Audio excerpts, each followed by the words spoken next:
savons ce qui arrive dans la vie d'une personne porteuse de trisomie 21. Et nous pouvons très très largement anticiper les choses, et voire les éviter, et en tout cas faire en sorte que ça se passe le mieux possible. Et ça, c'est vraiment la plus-value que nous pouvons apporter, c'est la connaissance profonde que nous avons de l'histoire de la maladie, que n'ont pas aujourd'hui le généraliste, ni le pédiatre, ni le gériatre. Mais nous savons, parce que nous suivons des patients qui, pour certains d'entre eux, ont été déjà suivis par Jérôme Lejeune il y a 50 ou 60 ans. Voilà. Donc c'est ce capital d'expérience qui a 60 ans que nous mettons à la disposition du plus grand nombre, et il n'y a aucune raison de ne pas le mettre à la disposition de l'étranger, parce que Jérôme Lejeune n'avait pas de frontières comme tous les scientifiques, la science n'a pas de frontières, la maladie non plus, et donc il n'y a aucune raison que se limite au territoire français. Voilà la raison de notre implication à l'international.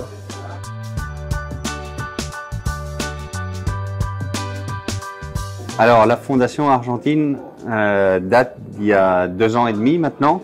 Après un travail intense avec la Fondation en France, on a décidé dès le premier instant de honorer la première des missions de la Fondation, qui est celle de soigner. Donc on a ouvert une consultation médicale le 15 septembre de l'année dernière. Nous avons pris en charge 300 patients depuis 1 an dans un pays qui connaît aujourd'hui des taux de pauvreté assez élevés, et toute une partie de la population n'a pas accès à ce soin de qualité qui est le nôtre et que l'on veut donner à tous nos patients qui voudraient bien venir à notre institution.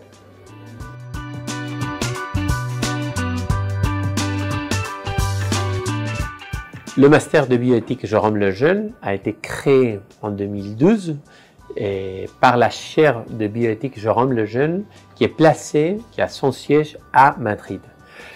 Le master a été reconnu, a obtenu la reconnaissance publique et s'est transformé en un diplôme d'État en 2020. Et la première édition comme diplôme d'État a été l'année 2021-2022. Et c'est suivi par une quarantaine d'élèves chaque année. Et les suivantes étapes seront l'ouverture d'une consultation en institut médical à Madrid et un institut de formation centre-ville pour pouvoir accompagner les familles, les personnes trisomiques et les personnes atteintes d'une déficience intellectuelle d'origine génétique, et aussi collaborer avec la formation des médecins, des professionnels de la santé en Espagne.